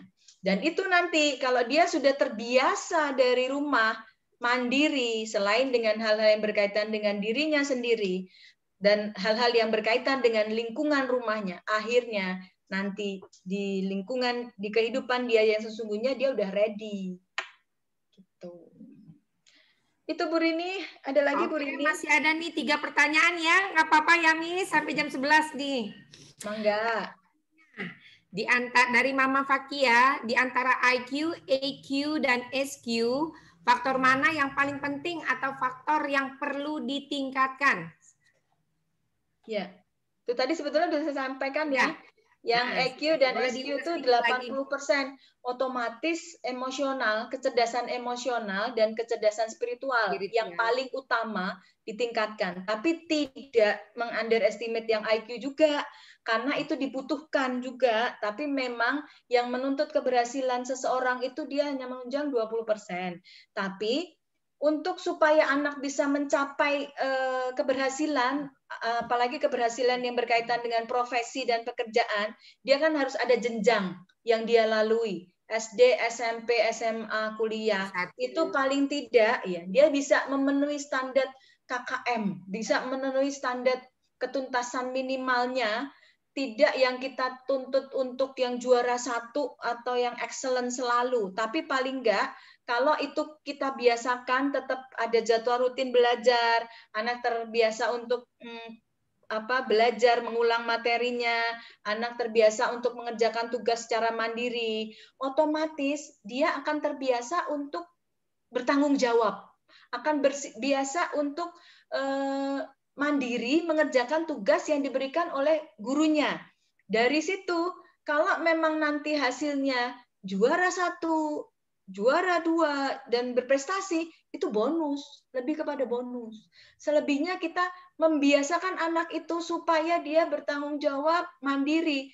Otomatis nih ya, kalau si anak itu sudah mandiri, anak itu sudah bertanggung jawab, otomatis akademik itu akan ngikutin dengan sendirinya. Di dalam kecerdasan emosional dan kecerdasan spiritual, memang faktor-faktor personal pribadi itu juga dominan ya. Jadi bagaimana orang tua bisa mengajari anak supaya dia memiliki kecerdasan emosional. Jadi jangan selalu penuhi keinginan anak dalam waktu itu juga. Misalnya nih, ayah aku mau mainan, ya udah nih, ayah beliin ya sekarang gitu. Ayah aku mau ini, ya langsung dipenuhi. Ayah aku mau ini. Begitu seperti itu, akhirnya dia tidak terbiasa untuk berjuang untuk memperoleh apa yang diinginkan. Jadi apa yang dia dapatkan itu dia dapat dengan mudah. Akhirnya dia tidak menjadi pribadi yang berusaha keras untuk mencapai sesuatu. Gitu. Sesekali settingkan anak ini tidak memperoleh apa yang dia inginkan. Begitu dia kayak gitu, dia reaksinya seperti apa? Nangis, terus yang ngambek apa? Dari situ si anak akan belajar untuk terbiasa mengolah hatinya. Kalau tidak ada hal-hal yang tidak sesuai dengan keinginannya, dia harus seperti apa? Awalnya kan anak nggak tahu. Awalnya begitu tidak sesuai dengan keinginannya, dia akan nangis, ngambek apa gitu. Ini peran orang tua yang utama gitu. Kasih pengertian ke anak, kasih motivasi, kasih penjelasan kenapa Bunda tidak kasihkan saat ini, karena apa? Ada penjelasan. Meskipun ya saat ini orang tua sudah mampu, tapi maksudnya untuk mengajari anak punya kecerdasan emosional yang baik, meskipun kita punya bisa memenuhi semua yang diinginkan oleh anak, kita tidak berikan saat itu supaya anak bisa mengolah emosinya. Jadi anak tahu pada saat tidak ada yang tidak sesuai dengan keinginannya, dia harus bagaimana. Cuman memang tarik ulur. Orang tua pun pada saat ada kejadian itu, dia juga sudah sedang belajar bagaimana mengendalikan emosi si anak. Biasanya respon emosi anak ini kan berbeda-beda ya.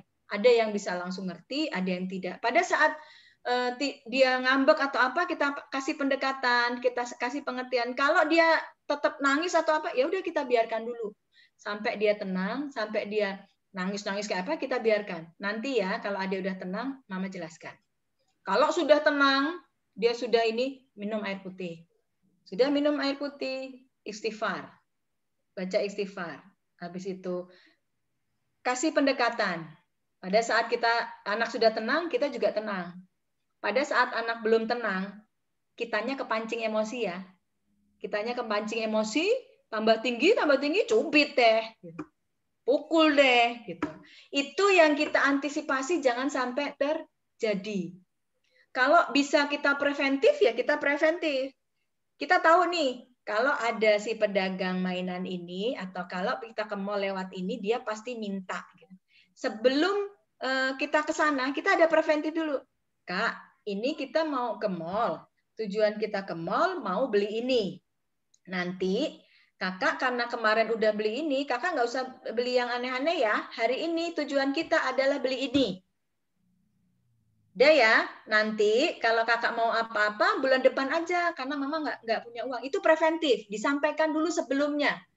Pada saat kejadian, betul-betul apa yang disampaikan tadi dikerjakan. Betul-betul konsisten. Kadang prakteknya, begitu mamanya coba terapkan, papanya nggak tega. Ya udah, malu dia nangis di tempat umum, malu, udah kasih aja, beli-beli. Akhirnya jadi senjata. Si anak itu akhirnya akan, oh iya, berarti aku kalau merengek sebentar, aku akan dipenuhi oleh papa. Gitu. Dan jadinya nggak konsisten. Apa yang mau diterapkan oleh si bunda untuk kedisiplinan, ayahnya kedor. Gitu. Jadi kan ini akan ada dua peran, pola asuh yang berbeda. Ini biasanya yang mengganggu. Yang mengganggu akhirnya si anak itu emosionalnya juga berbeda-beda. Kalau dekat si ayah begini, kalau dengan ayah bundanya begitu, terus dia akan lebih cenderung dekat ke yang memenuhi keinginannya terus. Kalau yang enggak, biasanya dia akan cenderung yang ini. Namanya anak pinter, dia akan lebih milih mana yang lebih enak buat dia akan ikutin atau deketin gitu. Dari situ berperanlah pendekatan orang tua lewat dongeng sebelum tidur, lewat hipnoterapi sebelum tidur, sebelum anak masuk di bawah sadarnya dia tidur, masukkan statement positif. Kakak pinter, kakak dengerin mama, kakak kalau ini menurut sama papa gitu. Masukin seperti itu. Terus dongeng sebelum tidur. Kasusnya kasus anak yang ngambek tadi siang, tapi karakternya jangan si anak. Kadang kan sama ya seperti kita manusiawi ya. Kita kalau disindir, kita kalau dikasih tahu, kamu sih begini, makanya besok lagi ego kita kena ya, ego kita akan terkena dan tidak mau nerima. Biasanya tidak mau nerima, makanya dongeng sebelum tidur, kasus anak tadi siang apa, tapi namanya yang lain, misalnya bisa nama binatang, nama karakter, si prinses ini dengan si prinses itu gitu. Ada tadi mau beli ini, tapi karena mamanya belum ada uang, jadi nggak beli. Prinsesnya nangis. Kira-kira gimana Kak kalau kayak gitu? Kira-kira kakak kalau kayak gitu gimana? Kalau nangis kan dikasih cerita seperti itu, dikasih dongeng seperti itu, akhirnya nanti muncul insight gitu. Tapi kalau kita dongenginnya tadi kakak begini ya, ini nih si anak cenderung yang nolak karena dikoreksi. Kalau dikoreksi secara langsung dia cenderung akan nolak. Tapi kalau lewat dongeng sebelum tidur tapi kasus dia tapi karakternya namanya yang lain, insya Allah dia akan mengerti dan paham.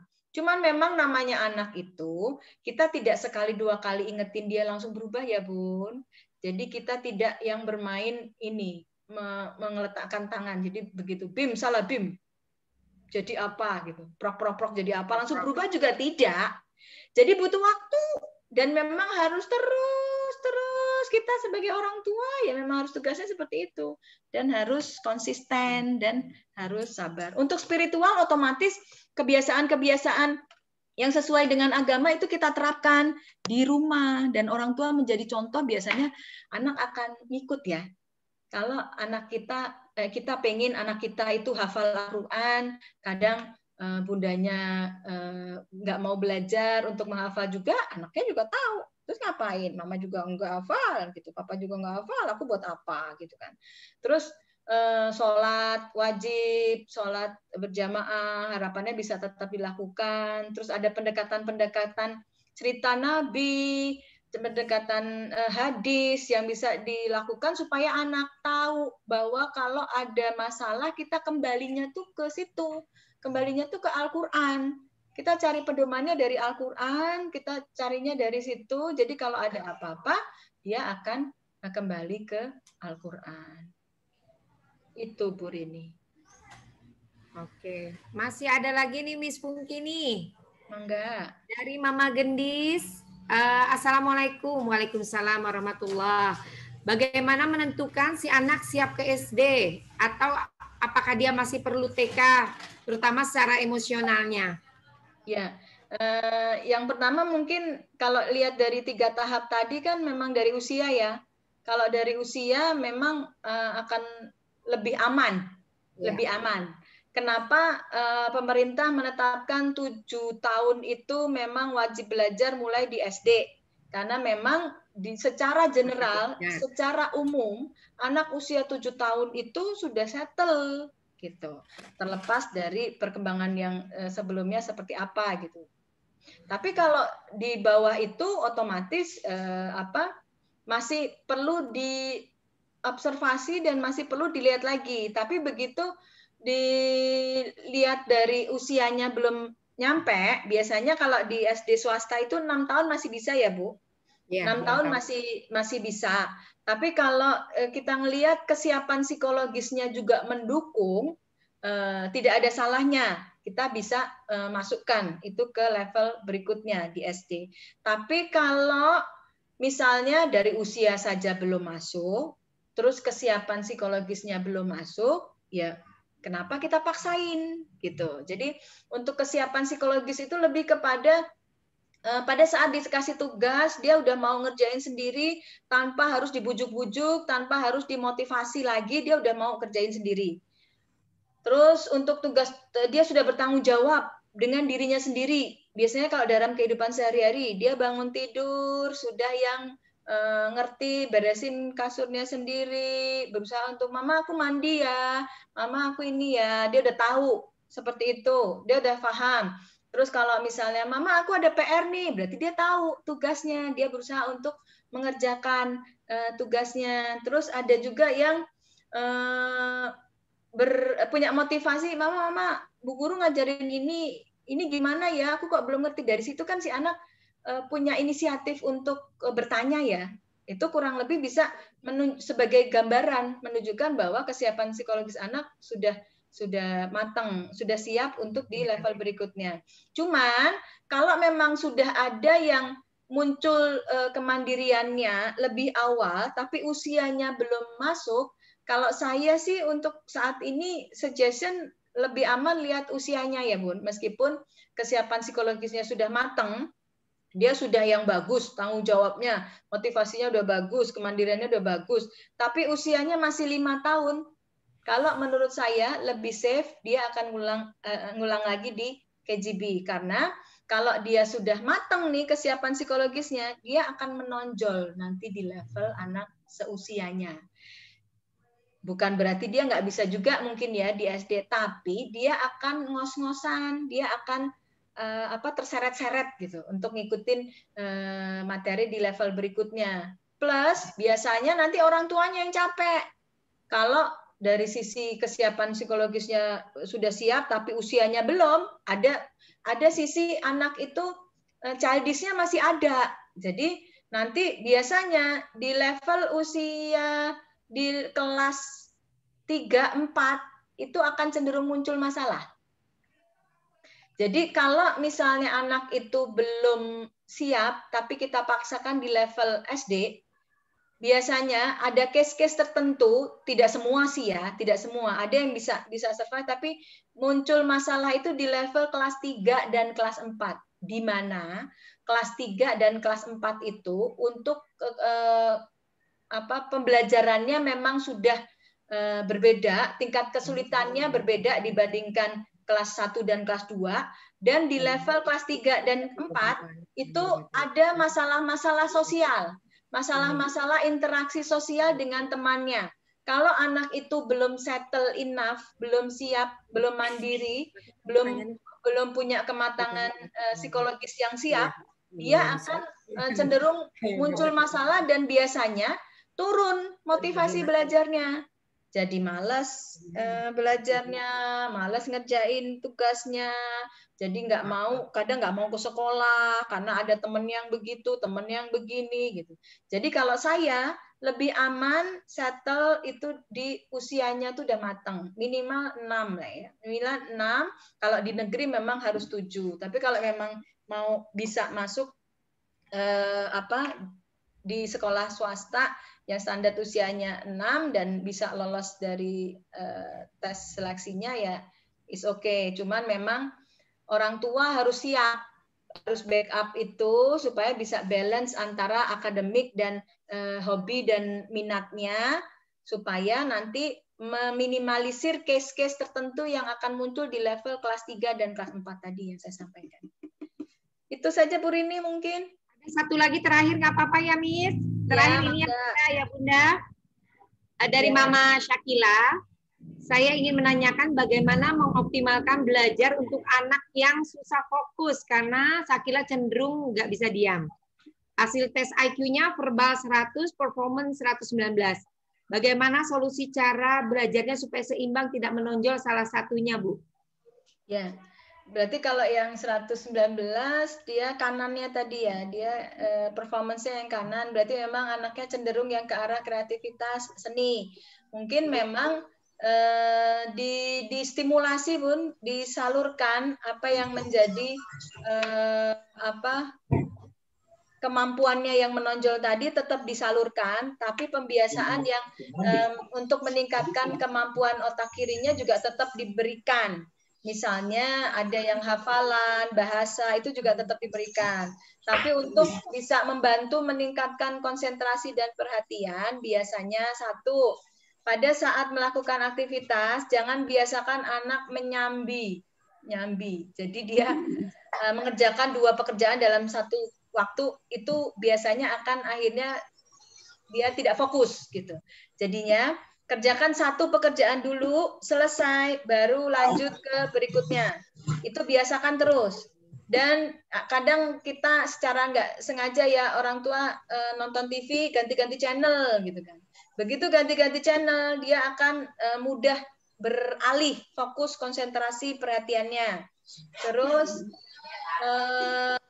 ajarkan dia beberapa aktivitas yang bisa meningkatkan fokus konsentrasi perhatian melalui mainan-mainan seperti puzzle, dari yang keping yang dikit sampai yang ke banyak ya Bun.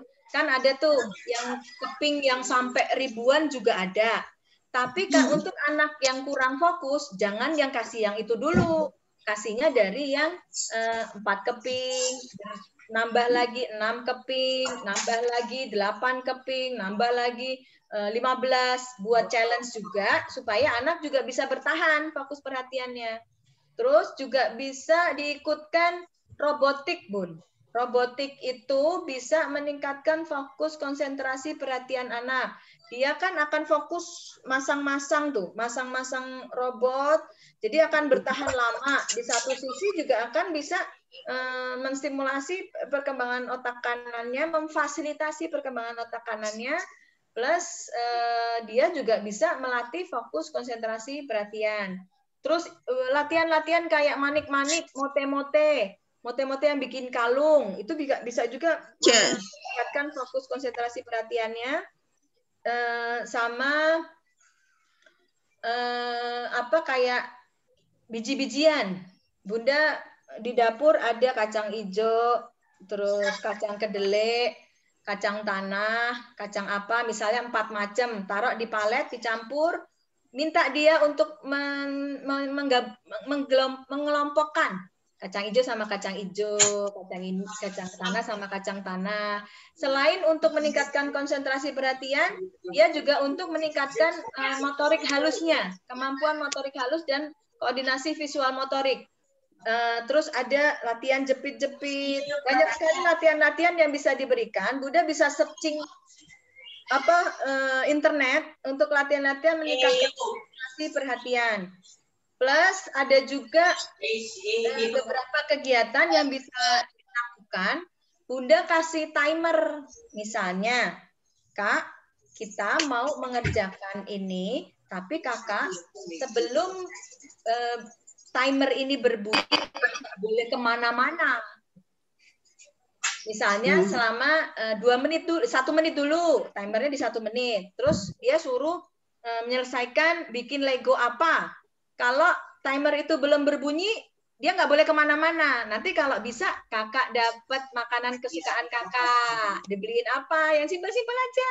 Dapat es krim, terus nanti ditambahin lagi timernya. Kakak mau minta apa nih? Mau minta burger? Oke, tapi selama 10 menit kakak ngerjain ini jangan kemana-mana. Nanti kalau sebelum selesai 10 menit kakak udah pergi, burgernya batal ya, gitu. Nggak jadi dibeliin ya, gitu-gitu. Supaya dia secara gradasi bisa fokusnya meningkat. Cuman memang kalau ngelihat yang nggak bisa diemnya, anak-anak yang dengan kemampuan otak kanannya yang tinggi biasanya memang cenderung nggak bisa diem, dan lebih ke gaya belajarnya lebih ke kinestetik gitu. Jadi memang di satu sisi tidak yang kita wah nggak bisa nih, bukan begitu, tapi kita fasilitasi dengan potensi dan kemampuan yang dia miliki, bagaimana nih biar bisa muncul di nilai akademik atau di nilai prestasinya gitu. Sambil distimulasi tadi untuk fokus konsentrasi perhatiannya. Itu saja ya, Bun. Oke. Iya, Bu. Terima kasih atas penjelasannya, Bu. Ya. Sama, terima kasih, Bun. Ya, terima kasih Bu Pungki, Bunda-bunda semua, jazakunallah khairan kasiran. Semoga semuanya bisa paham. Nanti kalau memang masih ada unek-unek yang perlu disampaikan dengan Miss Pungki, tadi sudah dikasih nomor WA-nya. Kalau masih juga tadi tidak yang terlambat hadir, boleh WA ke saya. Bu ini mau nomor Miss Pungki. Insya Allah Miss Pungki baik, ya, nggak ngegigit. Anytime, nanti kalau beliau memang ada waktu yang tepat dan untuk ketemu di Buah Hati, yaitu tempat Bu Pungki biasa untuk psikologi, ya Bu, tentang psikologi, itu di situ di dekat sebelah TK Mumtazah Islamic School. Jadi boleh bertemu, insya Allah free ya Bu Pungki ya. Free, insya Allah ya. Mau bicarain dari hal yang di luar sedikit privacy mungkin silakan saja. Jadi insya Allah hari ini berguna ya Bunda, jangan khawatir bahwa IQ itu bukan segalanya. Jadi kemarin tuh banyak yang sedikit langsung WA saya, Bu ini IQ anak saya segini. Aduh tenang Bunda, tenang, insya Allah tidak masalah. Ternyata itu bukan segalanya, hanya 20%, walaupun kita tidak boleh menafikan itu juga penting. Ternyata EQ dan EQ itu 80%. Dan ayo Bunda mau meningkatkan IQ anak-anak menjadi bagian dari mempengaruhi SQ dan EQ-nya, yaitu dengan pola asuh yang tepat. Insya Allah tadi nanti buku sudah banyak memaparkan, tidak boleh ada labeling, tidak boleh ada kritik yang comparing tidak baik gitu ya. Bahkan memberi reward dan punishment pun harus profesional. Jadi ternyata kita harus banyak belajar nih terus-terusan, makanya sering kita akan mengadakan sharing-sharing seperti ini biar kita sama-sama dicas, baik bu guru maupun juga orang tua di rumah dicas. Yuk jadi orang tua yang hebat yang mau menstimulus anaknya maksimal baik IQ, SQ dan IQ. Jadi semuanya harus seimbang gitu ya. Terima kasih Miss Pungki. Mudah-mudahan bermanfaat ya Bunda ya semuanya. Saya mohon maaf karena Bunda bertemu jadi hanya melalui Zoom aja, tapi insya Allah tidak mengurangi maknanya. Sekali lagi boleh dibuka kameranya Ayah Bunda agar kita bisa foto bersama buat kenang-kenangan ya hari ini, dan dinilai hari ini pertemuan kita menjadi ibadah di mata Allah. Amin. Karena bagian dari menemukan cara mendidik anak yang terbaik, gitu ya. Mama Jehan, Mama Fakia, Mama Alisha, boleh dibuka? Yuk kita foto Bu sini. Baik Bu. Mana nih? Boleh senyumnya Bunda. Tunggu Bu, belum Bu. Tunggu belum. Mau make up dulu. Sama Abi udah ya. Fakia, Mama Jehan. Oke. Cuman 1 halaman. Alhamdulillah yang hadir 26 tadi ya tertinggi ya. Ada yang sudah Alhamdulillah dari 40. Alhamdulillah. Bunda Kimi, Bunda Fata, sama Bu Buta Oktaviani.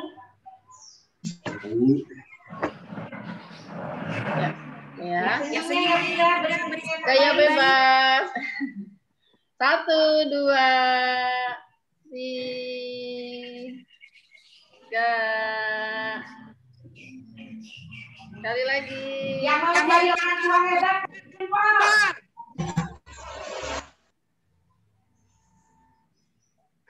Bentar. Sekali lagi. Oke, gaya bebas sekali lagi. gaya bebas kamu isin. 1, 2, 3. Ya, terima kasih. Terima kasih Bunda. Mohon maaf, terima kasih pertama buat Miss Yanti ya waktunya. Terima Ya, kasih. semoga berkah ilmunya. Amin, amin. Mohon maaf kalau misalnya ada salah-salah kata. Ya, jangan ada yang khawatir dengan keadaan mereka IQ sekian itu ternyata tidak menjadi prioritas utama, tidak menjadi hal yang pertama gitu ya. Jadi banyak hal lagi yang perlu kita pertimbangkan. Semoga anak kita sehat di rumah, jadi anak yang hebat, Bunda juga jadi orang tua yang hebat. Karena guru ya di rumah tuh orang tua sekarang gurunya adalah Bunda, itu yang bagi saya Luar biasa. Yang sambil bekerja bisa jadi guru juga. Kalau saya jadi guru dan Bu Istin, Bu Aini itu memang profesinya. Tetapi Bunda yang tiba-tiba harus menjadi guru bagi saya 4 jempol kalau sama pakai semuanya. Terima kasih, boleh Lips. Mohon maaf lahir batin, wabillahi taufiq wal hidayah. Wassalamualaikum warahmatullahi wabarakatuh. Waalaikumsalam warahmatullahi wabarakatuh. Terima kasih Bu Rini, Bu Pungki. Terima kasih Bunda. Terima kasih Ibu. Maaf ya tadi saya lewat. Makasih. Assalamualaikum. Mana nih? Guru juga makasih Bu Aini, Bu Dewi. Terima kasih ya. Ya.